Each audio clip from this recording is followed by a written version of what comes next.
Bonjour tout le monde. Ça fait différent d'être dans une grande assemblée, mais c'est un privilège que nous avons encore aujourd'hui de pouvoir se rassembler, de pouvoir louer son nom et de pouvoir partager la parole de Dieu. Le Seigneur est vivant, le Seigneur se manifeste et le Seigneur n'a pas fini de nous émerveiller. Alors aujourd'hui, je vais vous partager un peu l'introduction parce que je trouve que c'est un message qui est très important. Le but de mon message, c'est de vous édifier, de vous encourager, de vous exhorter par la parole de Dieu. Mais retenez que je suis limité. Je suis ce petit garçon qui amène la boîte à lunch avec quelques poissons et quelques pains. Le seul qui peut faire le miracle, c'est le Saint-Esprit au milieu de nous. Comme Jésus l'a fait pour nourrir une foule, le Seigneur, l'Esprit, peut faire des choses extraordinaires. Je vais mettre mon timer.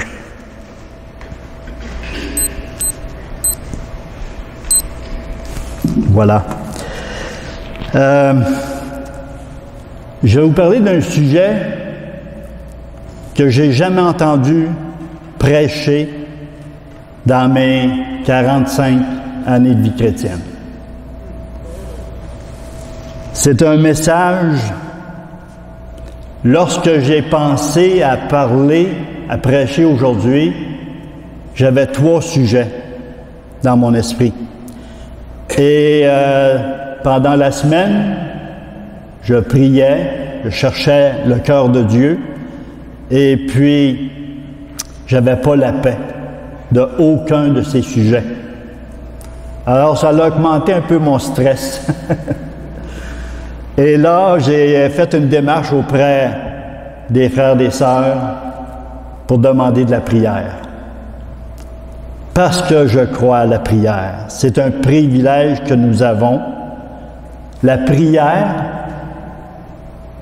c'est un privilège parce que nous parlons à la personne la plus importante dans tout l'univers. Parler à Dieu, c'est un privilège, c'est une grâce, c'est une invitation de son cœur. Parce que Dieu veut une communion de cœur à cœur. Et il nous invite. Et alors, après avoir demandé de la prière, quelques jours se sont passés. Et puis, entre 2 sommeils, j'ai reçu un mot. Un seul mot. J'aurais pu avoir un chapitre au moins. Ben non, un mot. Et là, entre 2 sommeils, la chance de retenir le mot, qui était à moitié endormi. Alors, le lendemain matin, le mot est ressurgi, est revenu. Et c'est le mot « héritage ». Réal devait faire une tournée, aller voir les frères et les sœurs dans les régions. Il y a 2 semaines, je devais prêcher, puis lui devait partir. Et merci Seigneur qui m'a donné 2 semaines de plus pour préparer le message d'aujourd'hui. Et Dieu a de la suite dans les idées. Il fait rien pour rien. Il l'a permis ainsi. Et Réal nous a parlé le dimanche dernier sur l'adoption. Et la suite de l'adoption qui devait nous parler, c'était sur héritier de Dieu et co-héritier de Christ. Est-ce que le mot héritage va bien ensemble? Ça va très, très bien ensemble. Alors, je veux croire que le Seigneur a mis sa signature sur ce message. Alors, l'Esprit a toujours un bon timing quand il veut nous communiquer les choses. Dans Jean 14, 16, pour ceux qui prennent des notes, Jean 14, 16, au verset 20, Jésus a dit, « Je ne vous laisserai point, je ne vous laisserai pas orphelin. » Et dans 2 Corinthiens 6, 18, il dit, « Je serai pour vous un père, et vous serez pour moi des fils et des filles, dit le Seigneur Dieu Tout-Puissant. » Et Romains 8, 16, « L'Esprit rend témoignage à notre esprit que nous sommes enfants de Dieu. » Alors le Saint-Esprit a un ministère envers chacun de nous. Et il veut qu'on ait cette conviction et cette joie de savoir que nous sommes enfants de Dieu, ayant une pleine conviction que nous sommes ses enfants. Alors, les mots sont très importants, que ce soit le mot héritage, le mot enfant, le mot père, Abba, père, le mot héritier, héritage, ce sont tous des mots très importants. Ma mère est décédée lorsque j'avais 6 ans. Dans ma famille, mes parents ont eu 14 enfants. Et mon père nous a placés dans des familles d'accueil. Alors pour moi, lorsque j'entends le mot orphelin, ça résonne un peu fort dans mon cœur, parce que j'ai fait 5 familles d'accueil. Alors 5 parents différents, des frères, des sœurs, et moi j'arrive dans ces familles pendant de 6 ans jusqu'à 16 ans. Alors, les mots sont très importants. Quand je réalise que la parole de Dieu dit que Dieu nous a adoptés, dans le message que Réal nous a apporté la semaine dernière, Dieu nous a adoptés. J'ai eu 5 familles qui m'ont adopté. On dit, bon, OK, un vrai orphelin, il n'y a ni père, ni mère. Mais un orphelin selon la parole. Un orphelin qui va dans des familles, comme moi j'étais dans des familles, mais les parents qui étaient là ne m'appelaient pas « Hey, mon fils Michel, viens ici ». Non. Michel, Veilleux, viens ici. Et ainsi de suite. Mais les enfants qui étaient là, c'était papa puis maman. Moi, je ne pouvais pas les appeler papa puis maman. C'était monsieur, madame, ainsi de suite. Mais lorsque j'ai connu le Seigneur par cette nouvelle naissance et de savoir que Dieu devient mon Père et que ce Dieu dit « mon Fils », ça résonne différemment. Parce que Dieu est un Père au cœur de mère et il aime nous appeler par notre nom, par notre prénom. Il y a beaucoup d'amour, d'affection en disant « Père ». Et sachez que lorsqu'un enfant, un fils ou une fille de Dieu dit à Dieu « Papa », son cœur tressaille de joie. « Hey, le bon Dieu là-haut, là! Hey, le chum en haut, là! » Il y en a qui l'appellent de même.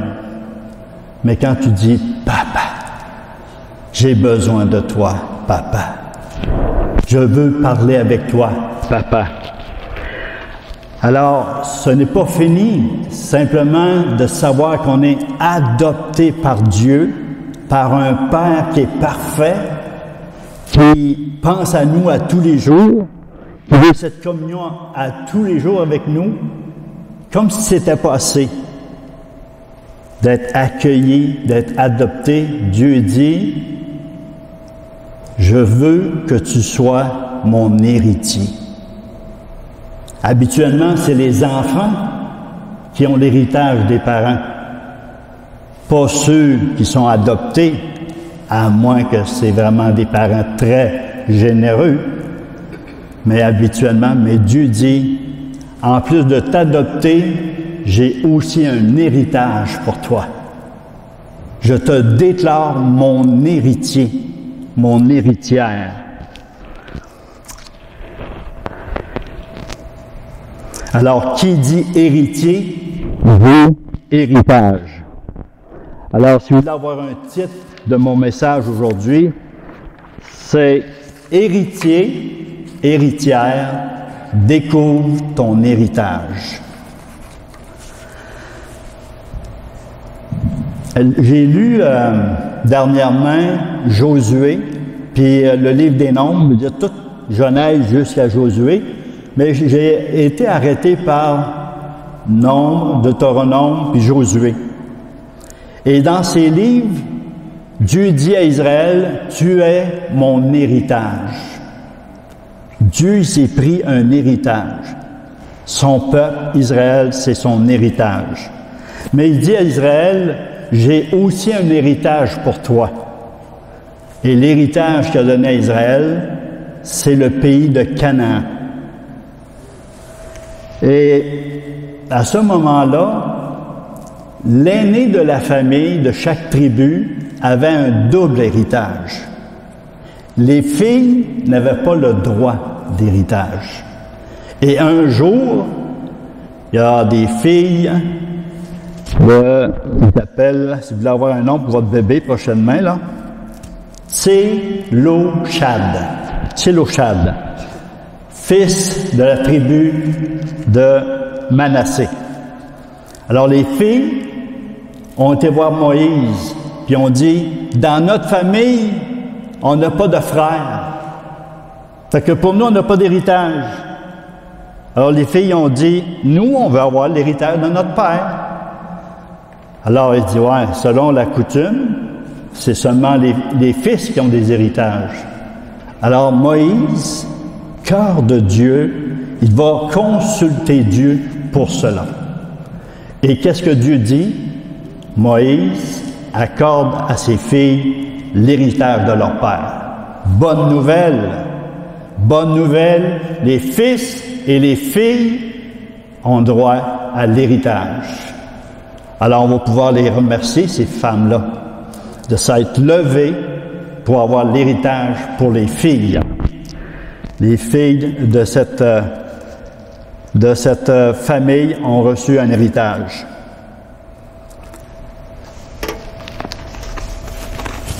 Lorsque l'apôtre Paul a écrit aux Romains, il leur a dit, chapitre 8, le verset 16 à 18, qui était le texte que Réal devait parler aujourd'hui. Alors, c'est dit, l'Esprit lui-même, non, je vais commencer le verset 15. « Et vous n'avez point reçu un esprit de servitude pour être encore dans la crainte, mais vous avez reçu un esprit d'adoption par lequel nous crions « Abba, Père ».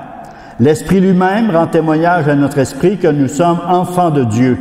Or, si nous sommes enfants, nous sommes aussi héritiers de Dieu et co-héritiers de Christ, si toutefois nous souffrons avec lui, afin d'être glorifiés avec lui.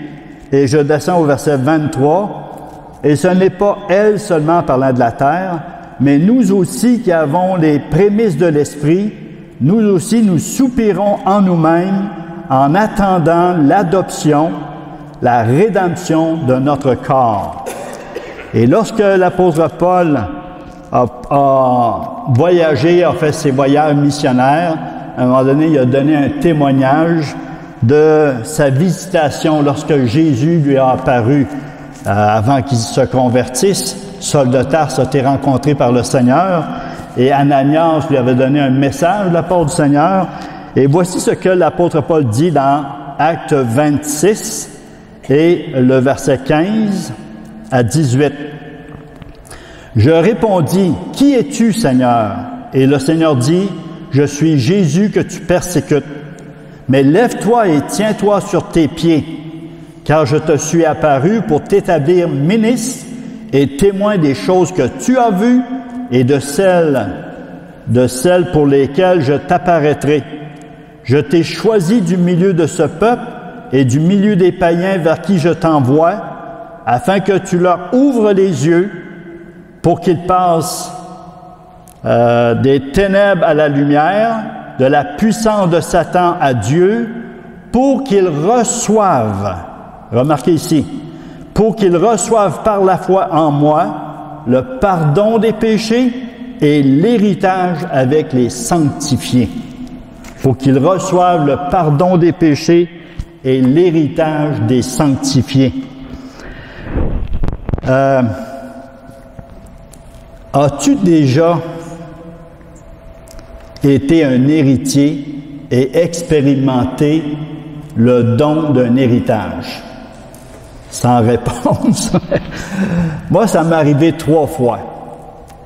Et le premier, c'est sûr, c'est de mon père. Mais je vous rappelle, mes parents avaient 14 enfants. Au moment qu'il a distribué l'héritage, il en restait 13. Et mon père, c'était pas un homme fortuné. Est-ce que vous pensez que j'ai eu un gros héritage? Mais c'était quand même un héritage. J'ai eu un héritage de mon père. Les 13 enfants ont reçu chacun un héritage. Mais pourquoi j'ai eu un petit héritage? Tout dépend de celui qui a fait l'héritage. Tu as un petit ou un gros, tout dépend de celui qui fait l'héritage. Ou qui es-tu en rapport avec celui qui fait l'héritage? Et mixer ça avec Dieu et avec les gens de ce monde. On a une réponse. Alors, être héritier des hommes, c'est bien.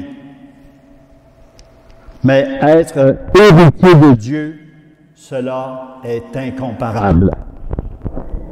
L'héritage des hommes sur la terre va flétrir, va se rouiller, va disparaître. Mais l'héritage de Dieu est incorruptible. Alors, ma consolation ou notre consolation, étant adopté par Dieu, étant devenu un fils pour moi, une fille pour vous, parmi vous, eh bien, étant héritier, héritière, co-héritier, co-héritière de Christ, il y a un grand héritage qui nous attend.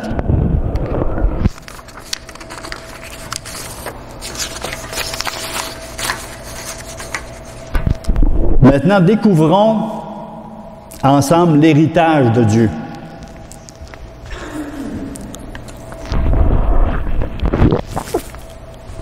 Ah, ça fait du bien. Découvrons l'héritage de Dieu. Vous savez, Salomon était reconnu comme un roi très riche, extrêmement riche. C'était un homme qui était sage, intelligent, connaissant et ainsi de suite. Et un jour, la reine de Séba, la reine du Midi, elle avait entendu parler de Salomon. Et elle s'est déplacée, puis elle dit, je veux voir cet homme en personne. Et elle a été le voir, et à la fin de sa visite, parce que Salomon lui a montré ses richesses, lui a montré son palais, lui a montré, elle a entendu les chanteurs du temps, la musique du temps, et ainsi de suite. Et elle a dit, en partant, on m'en avait pas parlé, je sais pas, c'est de la moitié, mais de tout ce que j'avais entendu, c'était très peu de ce que j'ai entendu maintenant et de ce que mes yeux ont vu en ce qui concerne le roi Salomon. Et voici une parole très encourageante de Jésus. Jésus a dit un jour, il y a ici plus que Salomon. Il y a ici plus que Salomon. Salomon avait des richesses énormes en quantité industrielle, mais Jésus, qui est le roi des rois, dépasse toutes les richesses. Tout lui appartient. Tout appartient à Jésus. Et en plus d'être héritier de Dieu, nous devenons aussi des co-héritiers de Christ. Ça en fait beaucoup d'héritage, ça. Calculer l'héritage de Dieu. Assez d'imaginer l'héritage de Dieu. Essayez d'imaginer l'héritage de Christ.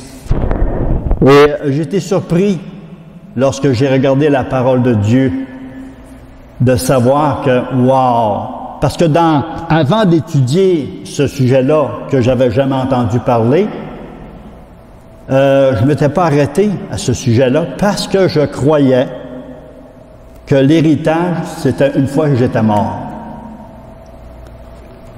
Puis à ma grande surprise, j'ai découvert, un peu comme dans le naturel, lorsque tes parents meurent ou un de tes parents meurt, est-ce que tu reçois l'héritage un coup que toi, t'es mort? Tu le reçois de ton vivant? Pourquoi cela serait différent avec notre Dieu, qu'on aurait seulement l'héritage un coup qu'on est mort?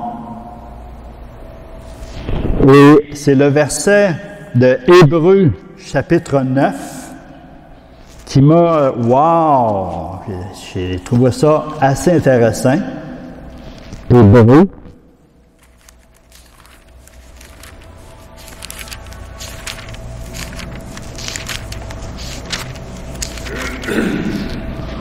Mais avant 9, c'est vrai, il y a le chapitre 1.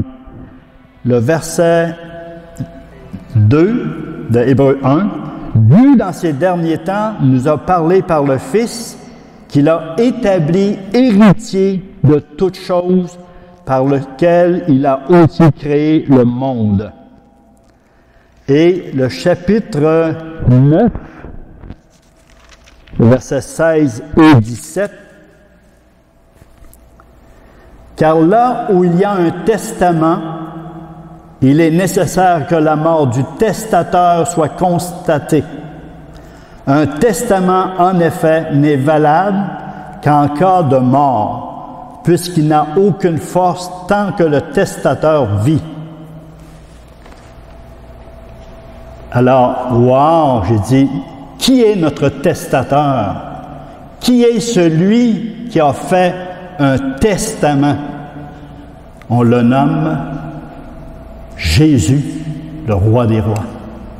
Jésus est mort. Oui, il est ressuscité, mais étant mort, il a laissé l'héritage que lui avait reçu de son Père et son propre héritage en surplus. Il nous laisse l'héritage de Dieu et nous avons l'héritage du Fils. Alors, Jésus est le testateur et Jésus est l'aîné de la famille. Souvenez-vous tantôt qu'est-ce que j'ai dit dans l'Ancienne Alliance, au temps de Moïse, l'aîné avait quoi? Un double héritage. Jésus est l'aîné de la famille. Il a un double héritage. Alors, il y en a pour tout le monde. Dans la famille de mes parents, c'est un petit héritage parce qu'on était nombreux. Mais pour Dieu, plus qu'il y en a, plus qu'il y en a à donner. Plus qu'il y a d'enfants, il va en donner égal à tout le monde. C'est le même héritage pour tout le monde. Alors, comme j'ai dit tantôt, quand avons-nous... Ah oui, j'ai pas fait c'est que lorsqu'il y a quelqu'un qui est décédé, on a la personne, le testateur, mais on a aussi l'exécuteur testamentaire. Lui, il doit vérifier le testament. Lui, il doit contacter les gens qui sont les bénéficiaires du testament, qui sont les héritiers, les héritières du testament, pour leur dire, voici ton héritage. Alors, naturel, mais spirituel.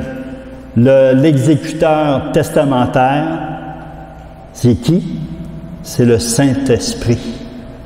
Le Saint-Esprit est l'exécuteur testamentaire et il n'oubliera aucun des enfants de Dieu.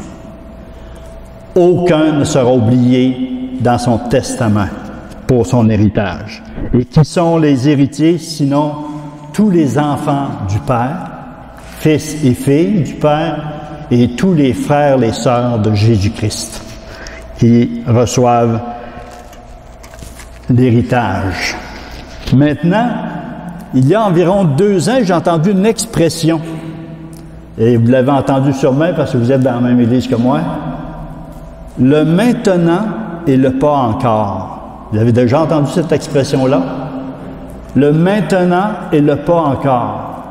Alors Dieu, le Seigneur, a un héritage pour maintenant et un héritage pour le pas encore. Il y a un héritage qui nous attend là-haut, mais il y a un héritage qu'on a déjà ici-bas. Alors, ce serait intéressant de savoir de quoi, quel est notre héritage ici-bas.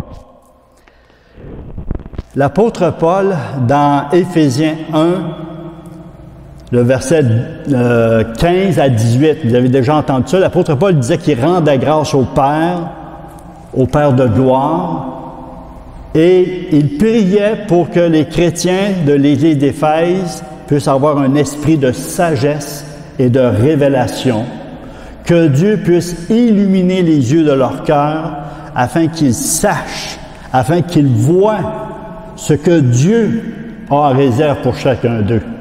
Et lorsque vous lisez les versets suivants, le verset 17, il parle de l'espérance qui s'attache à son appel, première pierre précieuse, d'avoir cette espérance qui s'attache à notre appel.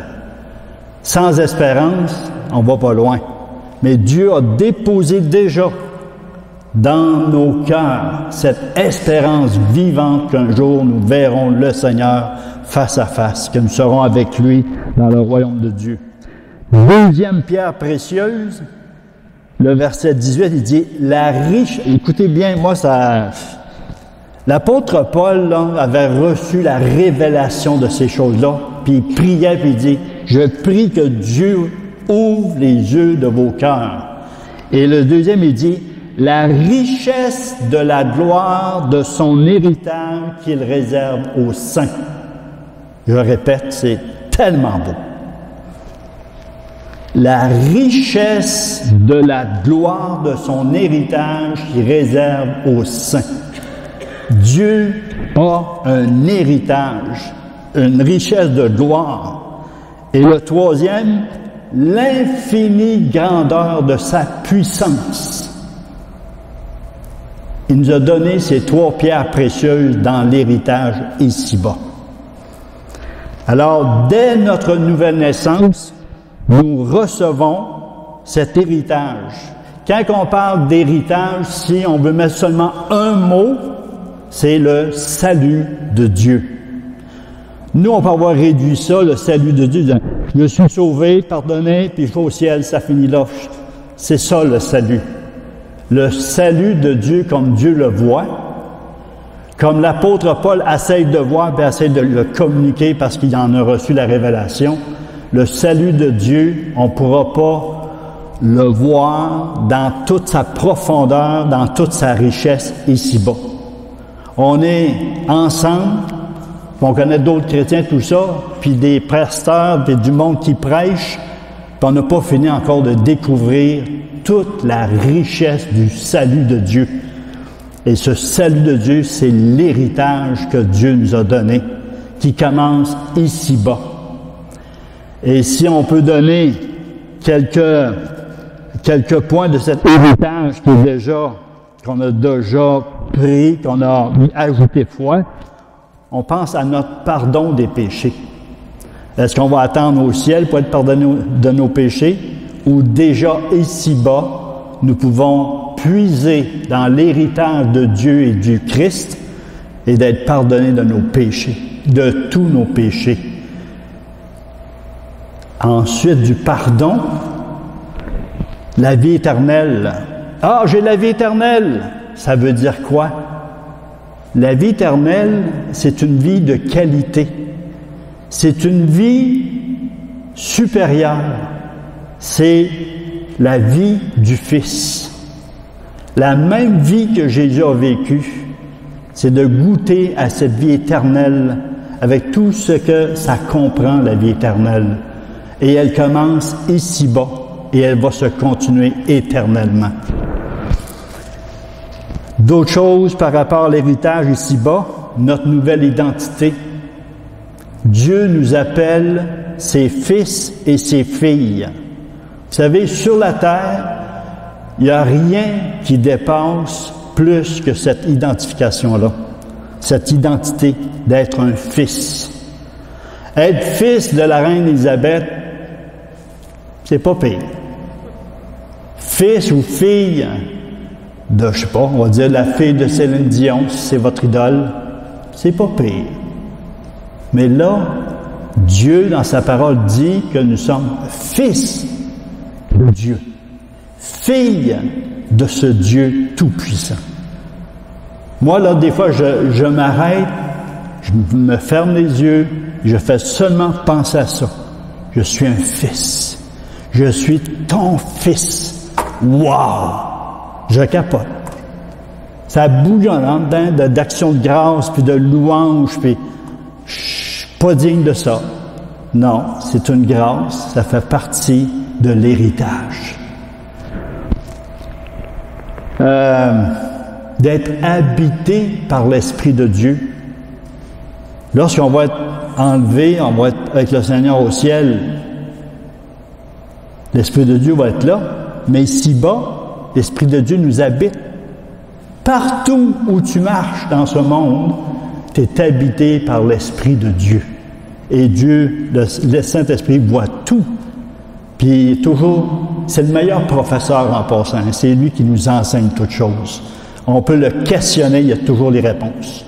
Un peu comme Salomon. La reine de Séba, c'est une femme intelligente. Elle avait des questions, puis le roi Salomon lui a donné des réponses à ces questions. Mais sachez que l'Esprit de Dieu qui nous habite a toutes les réponses. Parfois, il faut patienter un peu. Parfois, il faut fouiller dans la parole de Dieu. Mais à un moment donné, il donne la réponse. Parce que c'est un professeur privé pour chacun de nous. Il est privé. Et que tu peux parler avec lui quand tu veux et l'écouter. Le sang de Christ, c'est ici-bas, qui fait partie de l'héritage de Dieu. Son sang, eh bien, purifie tous nos péchés. Et ainsi de suite. Alors, je pourrais étaler d'autres. Un dernier, le nom de Jésus. La puissance, l'autorité du nom de Jésus. Lorsqu'on prononce son nom, les démons tremblent, la chair recule. Le nom de Jésus a été élevé au-dessus de tout nom. Et nous pouvons le proclamer haut et fort. Nous l'avons son nom comme héritage. Ça, c'est l'héritage qu'on peut déjà goûter, qu'on peut déjà prendre par la foi. Dieu a légué cet héritage-là dans nos vies. Ça va? Pas trop plate? Ah! Je vais prendre une gorgée d'eau.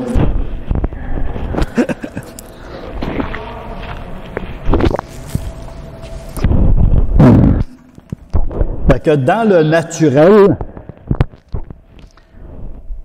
prenez dans le naturel, dans la vraie vie du monde, prenez un fils ou une fille qui sont des maniaques de lecture.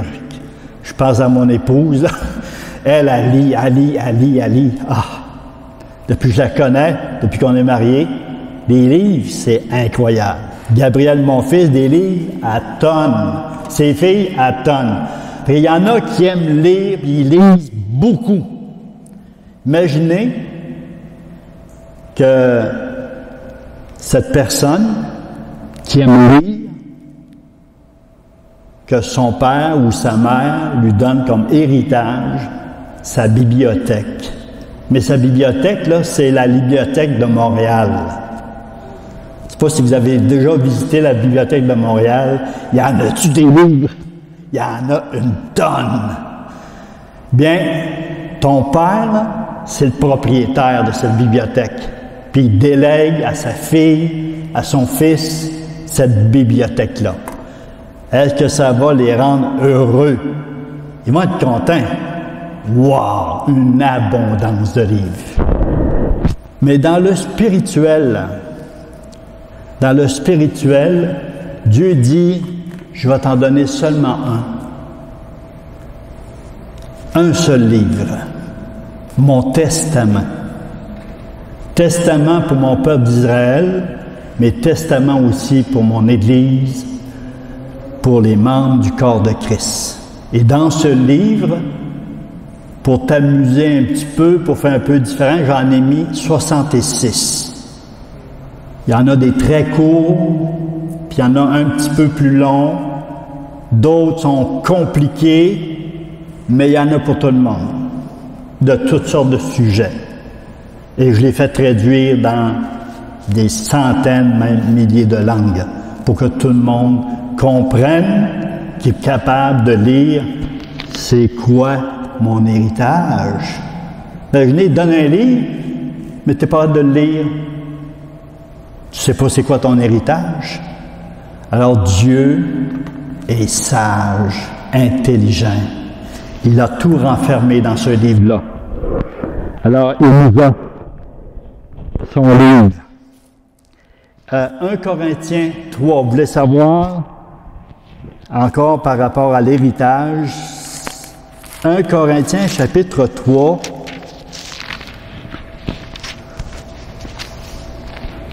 et le verset 21, 22, 23. C'est écrit que personne donc ne mette sa gloire dans des hommes, car tout est à vous. Tout est à vous. Soit Paul, soit Apollos, soit Céphas, soit le monde, soit la vie, soit la mort, soit les choses présentes, soit les choses à venir. Il répète, tout est à vous. Wow! Tout un héritage. Et vous êtes à Christ, et Christ est à Dieu. Tout est à vous. Et j'ai réfléchi un peu là-dessus, Seigneur, puis là, il parle d'Apollos, il parle de Céphas, il parle de... OK. Si on regarde l'apôtre Paul, l'Esprit de Dieu l'a conduit. L'apôtre Pierre a été inspiré par l'Esprit. L'apôtre Jean, tous les prophètes de l'Ancien Testament, tous ceux qui ont écrit les livres dans la parole de Dieu, dans la Bible, tous ces livres, c'est comme si Paul dit, « Hey Michel, Serge, je te remets mes livres en héritage. Madeleine, je te remets les livres des prophètes. » Le Seigneur nous donne des livres en héritage. Qu'est-ce qu'on va faire avec? Wow! Je vais plonger mon regard dans cette parole de Dieu, dans les livres de ces hommes, parce que le Seigneur a dit, qui est Paul? Qui est Céphas? Qui est Apollos? Tout est à vous. Ces hommes-là ont été donnés pour nous, pour chacun de nous. Et eux, ils ont marché avec le Seigneur, ils ont préparé leur héritage, puis ils disent, voici l'héritage que je remets à l'Église, corps de Christ. Moi, je trouve ça extraordinaire, n'est-ce pas? 2 Pierre, chapitre 1, le verset 4. J'ai presque terminé. Il nous parle les plus précieuses et les plus grandes promesses que le Seigneur nous donne. Le Seigneur nous donne les plus précieuses et les plus grandes promesses dans sa parole. 2 Pierre 1, 4. Et une des promesses, je me suis posé la question, c'est quoi là, une promesse? Pour moi, là, une promesse qui est précieuse, ça serait quoi? Ça serait une bonne question, Michel, tantôt, si tu veux, pour le Zoom. Quelle est une promesse précieuse pour ton cœur? Quelle est une grande promesse dans ta vie, dans les Écritures? Dieu a donné les promesses à Israël. Alors, des fois, j'entends des choses Ils vont chercher des promesses que Dieu a données à Israël, puis ils se l'appliquent. Ça marche pas. Comment ça, Seigneur, ça marche pas? Tu l'as promis. Ça marche pas. Ben oui, mais c'était pas pour toi, cette promesse-là. C'était pour Israël. Mais il y a d'autres promesses, par exemple, pour toi, dans la nouvelle alliance. Puis le Seigneur veille sur sa parole pour la mettre en exécution. Éphésiens 1:3, il nous parle de Dieu vous a béni de toutes sortes de bénédictions spirituelles dans les lieux célestes en Christ. Toutes sortes de bénédictions spirituelles. Ça fait partie encore de l'héritage de Dieu. C'est comme si Dieu dit, tu ouvres un peu le coffre-fort, parce que les rois, il y avait des trésors. Tu ouvres un peu le coffre-fort, hop, une pierre précieuse. Hop, un diamant. Hop, un autre affaire. Puis un autre. Ça n'arrête pas. La parole de Dieu est pleine de richesses, de perles précieuses, de pierres précieuses. Mais c'est à nous d'aller puiser. Les bénédictions spirituelles, je n'ai pas le temps de vous en parler, mais prenez le verset 3 jusqu'au verset 18. En tout cas, il y en a plusieurs bénédictions spirituelles qui sont écrites là. Et puis, ça nous appartient. L'Esprit de Dieu nous a imputé déjà cet héritage. La paix de Dieu, qui surpasse toute intelligence, fait partie aussi de la bénédiction, l'héritage. Et la bonne nouvelle, c'est que nous n'avons rien fait. Nous n'avons rien fait pour mériter l'héritage. On n'a pas écrit de lettre. Moi, je n'ai pas écrit de lettre à mon père. Dire, papa, oublie-moi pas là, dans ton héritage, puis mets-en un petit peu plus pour moi. Là. Il n'a rien écrit. C'est lui qui a décidé, puis il dit, je te donne ça. Et Dieu a écrit son témoignage pour chacun de nous, à chacun la même chose. Le même héritage pour tout le monde, mais, comme l'apôtre Paul dit, de prier pour que nos yeux s'ouvrent sur l'héritage qu'il nous a donné, le grand salut de Dieu. Alors, l'héritage du futur maintenant, parce que je vous ai parlé de l'héritage maintenant et l'héritage du pas encore. Le maintenant et le pas encore. Le pas encore, la résurrection. Es-tu quelqu'un de ressuscité? Pourtant, c'est marqué, vous avez été ressuscité en Christ, vous êtes assis dans les lieux célestes en Christ. Ça ne marche pas, là. Moi, je ne me vois pas encore assis. Je marche sur la terre. Mais lui, il dit, tu es déjà assis. Mais ça, c'est le pas encore. Là, c'est le temps de marcher. Un jour, je vais être assis, vous allez être assis dans le repos de Dieu totalement. Et on va bénéficier de cette résurrection. Résurrection de quoi? De notre corps de mort. Et Réal va sûrement en parler dans Romains 8, le verset 23. La rédemption de notre corps. Et 1 Corinthiens 15, les versets, attendez une minute, pour ceux qui prennent des notes, 40 à 48. Le corps qui nous atteint. On est fatigué, tanné d'avoir des maladies dans notre corps, des faiblesses dans notre corps, des limitations dans notre corps. Mais Dieu a mis dans son héritage un corps nouveau, un corps semblable à celui de Christ, un corps extraordinaire, incorruptible. Fini les prothèses, fini les lunettes, fini les jambes de bois, fini, tous les cancers, fini une fois pour toutes, un vrai corps. Hein, il y en a qui ont des cheveux, il y en a qui n'ont pas de cheveux. Fini! Ça va être une belle coiffure pour tout le monde. Dieu nous attend avec un corps glorieux et une santé parfaite. Et Jésus dit dans Jean 17, 22, 24, il dit qu'il va nous donner sa gloire. Ça, je ne sais pas c'est quoi, mais il dit qu'il va nous donner sa gloire. Père, je veux que là où je suis, qu'eux aussi soient avec moi, et je leur donnerai ma gloire. Il y a une gloire qui nous attend. Et ça fait partie de l'héritage, le bon héritage, le grand héritage. Et finalement, 2 Pierre 3, 10 à 14, il nous parle que Dieu, dans son héritage, il dit « J'ai préparé une nouvelle terre, des nouveaux cieux. » Une nouvelle terre où la justice va habiter, où Christ va habiter avec nous. Ça, c'est quelque chose d'extraordinaire. Si on la trouve belle, la terre qu'on a là, ben on est béni. Mais celle qui nous attend, la prochaine, avec tous les fils de Dieu, toutes les filles du Père, ça va être extraordinaire. Plus de jalousie, il n'y a plus de présence de péché. Ça va être extraordinaire. En conclusion, comme j'ai commencé, il y a des mots qui sont très importants. Et si vous pouvez seulement retenir ces mots, adoption, c'est-à-dire vous avez été adoptés par le Père, et le Père il dit, mon fils, ma fille bien-aimée. Deuxième mot, héritier. Héritier de Dieu et co-héritier de Christ. Et là, je me suis dit, pourquoi deux? Il aurait pu arrêter là, co-héritier de Dieu, co-héritier de Christ.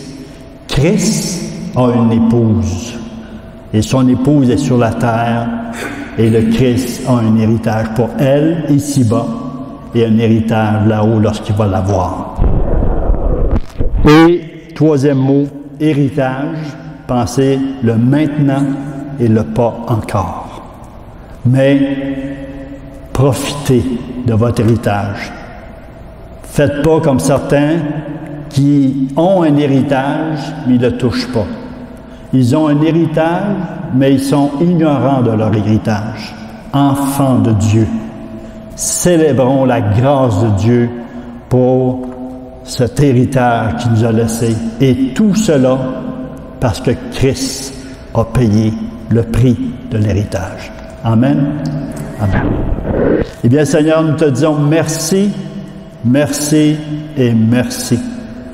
Merci de nous avoir adoptés. À bras ouverts, avec un cœur généreux, tu nous as adoptés comme tes enfants.